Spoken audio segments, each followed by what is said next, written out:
بنی اسرائیل میں 3 دوست جا رہے تھے۔ رستے میں طوفانی بارش آئی، پہاڑی تھی، پہاڑی علاقہ تھا۔ اتنی تیز بارش اور اتنا طوفان آیا، ان لوگوں نے اپنے آپ کو بچانے کے لیے ایک غار میں وہ چلے گئے۔ جب غار میں گئے تو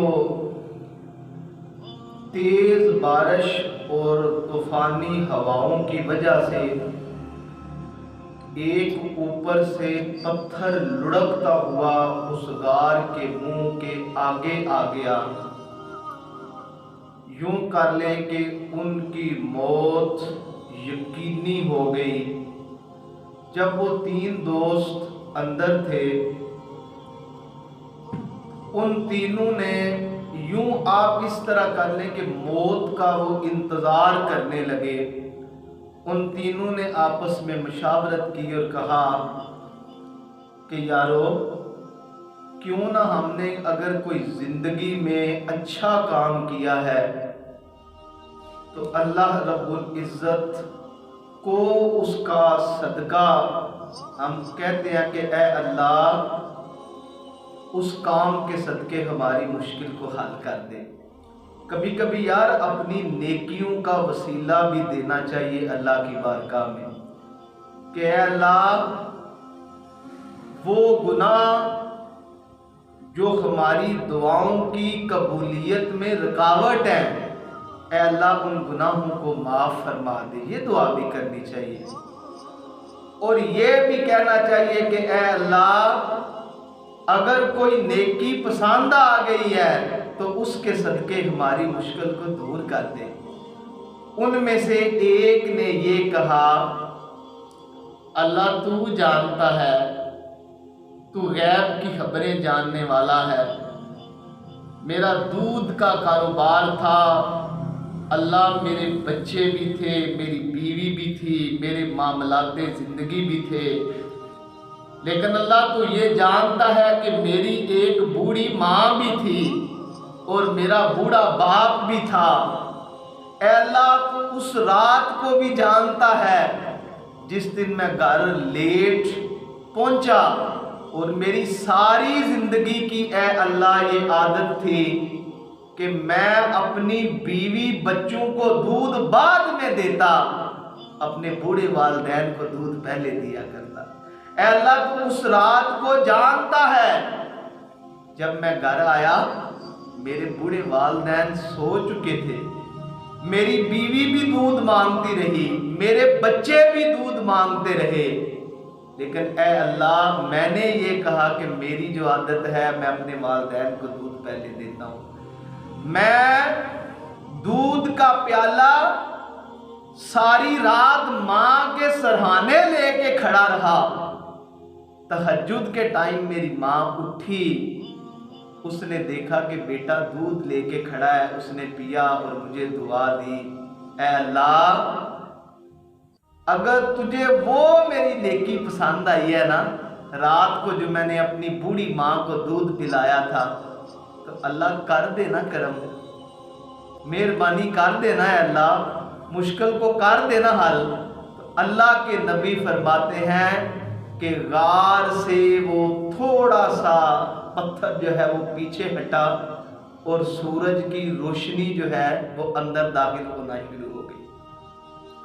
ان میں سے دوسرا کہتا ہے کہ اللہ تو جانتا ہے میں نے ایک بندے کو مزدوری پہ رکھا، اس کی اجرت مقرر کی، لیکن جب اس کی مزدوری مکمل ہوئی تو وہ کسی وجہ سے ناراض ہو کے چلا گیا، لیکن دیانتداری کے ساتھ اے اللہ جو اس کی اجرت تھی میں نے اس کی اجرت کو، اس کے پیسوں کو انویسٹ کیا اور کرتا گیا، بڑی دیر گزر گئی، میں تلاش کرتا رہا کہ یہ جس کی اجرت میں نے دینی ہے، پیسے دینے ہیں، وہ بندہ کاش زندگی میں مل جائے۔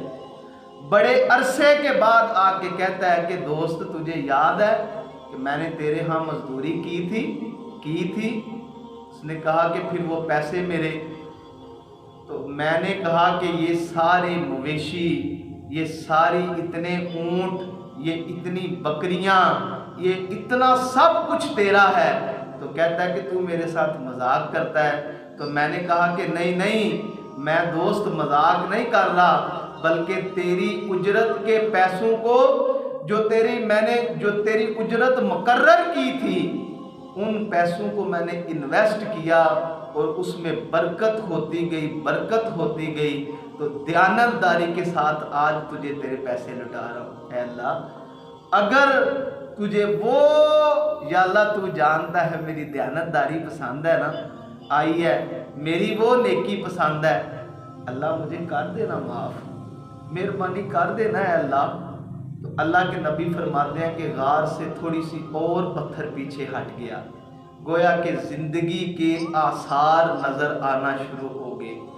ان میں سے تیسرے نے یہ کہا کہ اللہ تو جانتا ہے میں مالدار بھی تھا، جوان بھی تھا، حسن بھی تھا، اے اللہ قد بھی اچھا تھا، میری چچے کی بیٹی مجھے پسند آ جاتی ہے.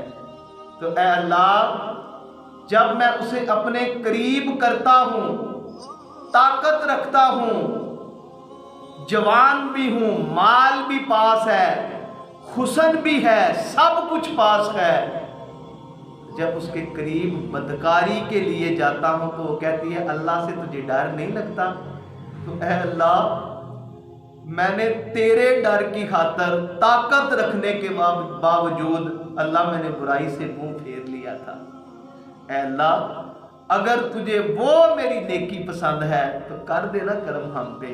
اللہ کے نبی فرماتے ہیں کہ غار سے سارا پتھر ہٹ جاتا ہے اور ان کی زندگی کے آثار نظر آتے ہیں. اور دوستو کبھی کبھی اپنی نیکیوں کا اللہ کے بارگاہ میں اس وسیلے سے دعا کیا کرے کہ اللہ اگر کوئی زندگی میں ہماری نیکی تجھے پسند ہے تو اللہ کر دینا مہربانی. تو اللہ کرم فرمائے.